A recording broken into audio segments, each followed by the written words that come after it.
ضرب لكم مثلا من أنفسكم هل لكم مما ملكت أيمانكم من شركاء فيما رزقناكم فأنتم فيه سواء تخافونهم كخيفتكم أنفسكم كذلك نفصل الآيات لقوم يعقلون بل اتبع الذين ظلموا أهواءهم بغير علم فمن يهدي من أضل الله وما لهم من ناصرين فأقم وجهك للدين حنيفا فطرة الله التي فطر الناس عليها لا تبديل لخلق الله ذلك الدين القيم ولكن أكثر الناس لا يعلمون منيبين إليه واتقوا وأقيموا الصلاة ولا تكونوا من المشركين من الذين فارقوا دينهم وكانوا شيعا كل حزب بما لديهم فرحون وإذا مس الناس ضر دعوا ربهم منيبين إليه ثم إذا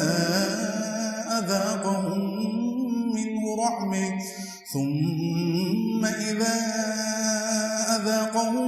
منه رحمة إذا فريق منهم بربهم يشركون ليكفروا بما آتيناهم فتمتعوا فسوف تعلمون أم أنزلنا عليهم سلطانا فهو يتكلم بما كانوا به يشركون وإذا أذقنا الناس رحمة فرحوا بها وإن تصبهم سيئة بما قدمت أيديهم إذا هم يقنطون أولم يروا أن الله يبسط الرزق لمن يشاء ويقدر إن في ذلك لآيات لقوم يؤمنون فآت ذا القرب حقه والمسكين وابن السبيل ذلك خير للذين يريدون وجه الله وأولئك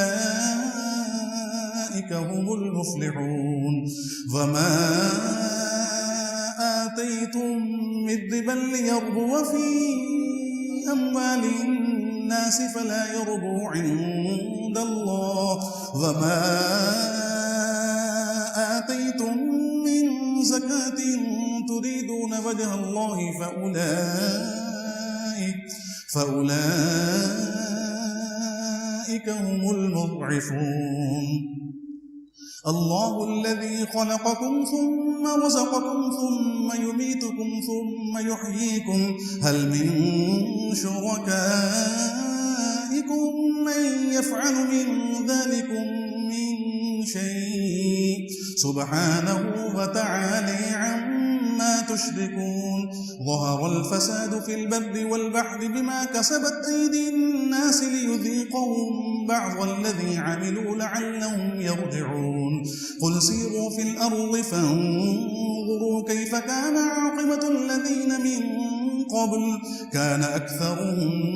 مشركين فأقم وجهك للدين القيم من قبل أن يأتي يوم لا مرد له من الله يومئذ يصدعون من كفر فعليه كفره ومن عمل صالحا فلأنفسهم يمهدون ليجزي الذين آمنوا وعملوا الصالحات من فضله إنه لا يحب الكافرين ومن آياته أن يرسل الرياح مبشرات وليذيقكم من رحمته ولتجري الفلك بأمره ولتبتغوا من فضله ولعلكم تشكرون ولقد أرسلنا من قبلك رسلا إلى قومهم فجاءوهم بالبينات فانتقمنا من الذين أجرموا وكان حقا علينا نصر المؤمنين الله الذي يرسل الريح فتثير سحابا فيبسطه في السماء كيف يشاء ويجعله كسفا فترى البدق يخرج من خلاله فإذا أصاب به من يشاء من عباده إذا هم يستبشرون وإن كانوا من قبل أن ينزل عليهم من قبله لمبلسين فانظر إلى آثار رحمة الله كيف يحيي الأرض بعد موتها إن ذلك لمحيي الموت وهو على كل شيء قدير ولئن أرسلنا ريحا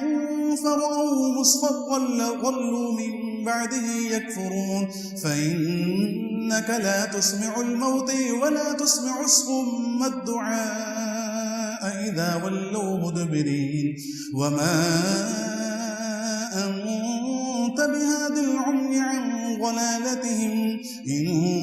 تسمع إلا من يؤمن بآياتنا فهم مسلمون الله الذي خلقكم من ضعف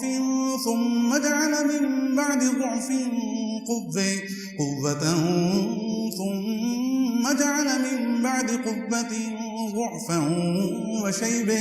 يخلق ما يشاء وهو العليم القدير ويوم تقوم الساعة يقسم المجرمون ما لبثوا غير ساعة كذلك كانوا يؤفكون وقال الذين أوتوا العلم والإيمان لقد لبثتم في كتاب الله إلى يوم البعث فهذا يوم البعث ولكنكم كنتم لا تعلمون فيومئذ لا ينفع الذين ظلموا معذرتهم ولا هم يستعتبون ولقد ضربنا للناس في هذا القرآن من كل مثل ولئن جئتهم بآية ليقولن الذين كفروا إن أنتم إلا مبطلون كذلك يطبع الله على قلوب الذين لا يعلمون فاصبر إن وعد الله حق ولا يستخفنك الذين لا يوقنون ألف لام ميم تلك آيات الكتاب الحكيم هدى ورحمة للمحسنين الذين يقيمون الصلاة ويؤتون الزكاة وهم بالآخرة هم يوقنون أولئك على هدى من ربهم وأولئك هم المفلحون ومن الناس من يشتري لهو الحديث ليضل عن سبيل الله بغير علم ويتخذها هزؤا أولئك لهم عذاب مهين وإذا تتلي عليه آياتنا ولي مستكبرا كأن لم يسمعها كأن في أذنيه بقرا فبشره بعذاب أليم إن الذين آمنوا وعملوا الصالحات لهم جنات النعيم خالدين فيها وعد الله حقا وهو العزيز الحكيم خلق السماوات بغير عمد ترونها وألقي في الأرض رواسي أن تميد بكم وبث فيها من كل دابة وأنزلنا من السماء ماء فأنبتنا فيها من كل زوج كريم هذا خلق الله فأروني ماذا خلق الذين من دونه بل الظالمون في ضلال مبين ولقد آتينا لقمان الحكمة أن اشكر لله ومن يشكر فإنما يشكر لنفسه ومن كفر فإن الله غني حميد وإذ قال لقمان لابنه وهو يعظه يا بني لا تشرك بالله إن الشرك لظلم عظيم ووصينا الإنسان بوالديه حملته أمه وهنا على وهن وفصاله في عامين أن اشكر لي ولوالديك إلي المصير وإن جاهداك على يأتينك بما ليس لك به علم فلا تطعهما وصاحبهما في الدنيا معروفا واتبع سبيل من أناب إلي ثم إلي مرجعكم فأنبئكم بما كنتم تعملون يا بني إنها إن تك مثقال حبة من خردل فتكن في صخرة أو في السماوات أو في الأرض يأت بها الله إن الله لطيف خبير يا بني أقم الصلاة وأمر بالمعروف وانه عن المنكر واصبر على ما